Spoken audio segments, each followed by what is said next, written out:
That's Jim Moore on Sunday at Media Day talking about our guest, the guy who normally schedules our alumni guests. But the 239 alums that are here decided to say our honorary captain tonight is Andy Baylock, who has been here since the 60s, both as a football assistant coach, of course best known as the head baseball coach for a long, long time here before Jim Penders took over. And tonight they're honoring you. Congratulations. Well earned, by the way. Well, the most exciting thing is to see them all in person. You know, I've been in touch with them via the mail, by the telephone and so forth, but actually to go eyeball to eyeball and get a big old bear hug. And a lot of those guys I coached through the years. And a lot of them that I didn't, but I was still close to when they were here. And it's just a great thrill for me to do that. How many guys you got over there? The last count was 239. And there's some significant names over there. Yeah. I think Dan's here tonight. Scott Luttress and Rob Lund dropped by. They played late 2000s. Luttress was a fantastic linebacker here from Brookfield. So yeah, I mean, how many of these guys did you actually coach? There's got to be a handful of that group that you coached. Well, you got Chris Palmer. He was the head coach of the Cleveland Browns. He was the O coordinator with the Giants, the Bills, the Patriots. His first job out of Southern Connecticut was as one of my grad assistants when I was coaching football, when I was coaching the freshman team at UConn. And he came right up, gave me a big hug, and he said, "You started my career. Thank you." There was a picture, used to be in the UConn Media Guide, of the coaching staff that was around you when you were here. Share with Ben some of the names that were on the coaching staff in the 60s here. Rick Farzano was the head coach. He later went on to be the head coach of the Lions. Lou Holtz was the offensive backfield coach. Sam Retigliano, defensive backfield coach. He went on to be the head coach of the Cleveland Browns. Dave Adolph, he was with the San Diego Chargers, offensive line. Defensive line, Danny Sikanovich, Miami Dolphins, Buffalo Bills. And they were all up there. And I had that opportunity when one of them was big time up in the NFL. "Oh, you got to come with me. You got to come with me. You were a great hire, Maiden."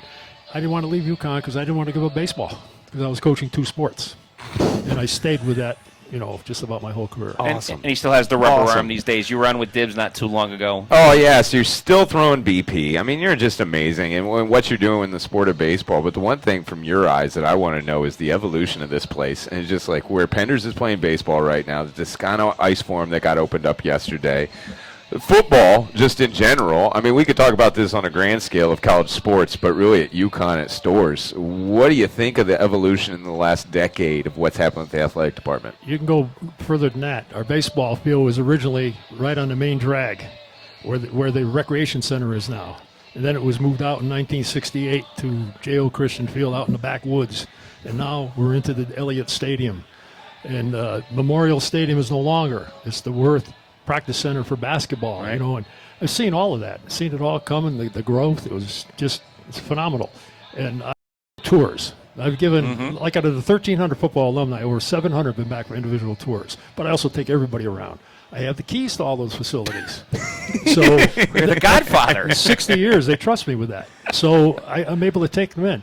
I'll go into basketball, and if I run into Danny or somebody too, they know I'm showing alums around and so forth. They say hello to people. Same thing over in the baseball facility. So, and I love doing it. It's not an imposition.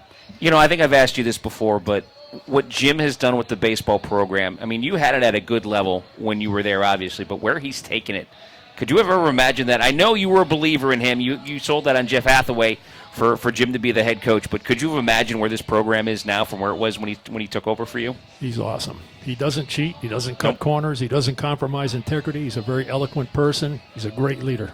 And I had the pleasure of coaching his father in the 60s. When it was easier to get to Omaha, by the way. And then I would coach Jimmy. Now I'm coaching Jimmy's son over at Eastern Connecticut. So that's 3 generations that I've thrown batting practice to. That's wonderful. And the pipeline. There's a pipeline now between UConn and Eastern. I mean, obviously, Luke is a great story, but I believe there's another young man that's making the shift over from Eastern to UConn this year, right? Matt Malcolm, All-American catcher. Yes.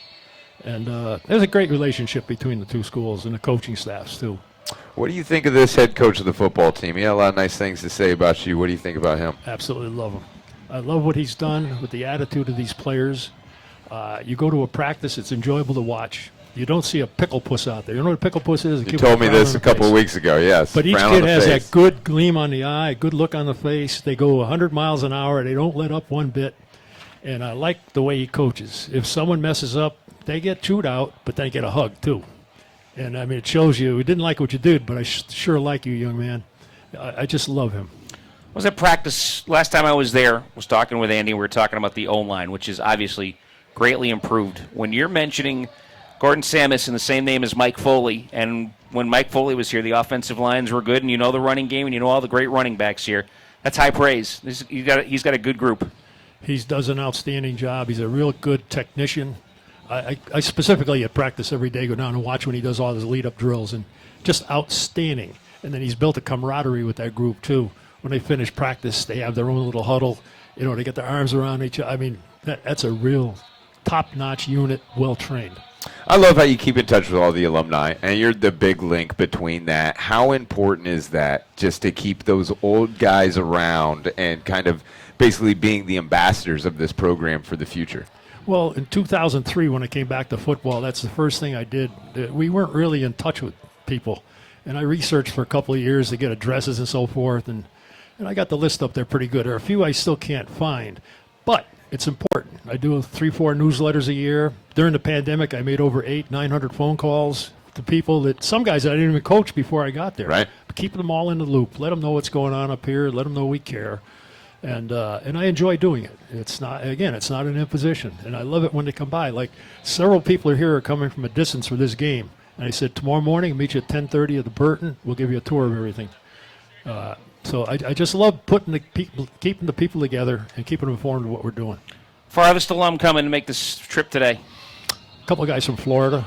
Okay. And one, I'm trying to think of his name right now, but he's flying in from California. He's coming to visit family, but still, California. Wow. Yeah, it's a long way. Any familiar names other than, okay, Dan's here, I know, and we know Scott's here. Any names that fans might be familiar with a more recent group of guys? Tabor Small, he was a real good running back over here. David Franks, offensive tackle. Ryan Griffin is supposed to be here. I haven't seen him yet. Tight I know end. he's coming, tight end. He just stopped playing. Nice. Marcus Easley, another one. Okay. Oh, NFL. Breakout year in 2009. All right, that music means we got to go. Good to see you. Thank you for all you do for us, and we'll continue that trend in 2 weeks. Thank you, Bob. Andy Baylock, longtime coach. Thanks, man. Director of Football Alumni Relations. Hey, it's game on. We're not done here. The network pregame, the Hard Auto Group countdown to kickoffs coming up next. Stay with us. For Ben Darnell, I'm Bob Joyce. Enjoy the game, everyone.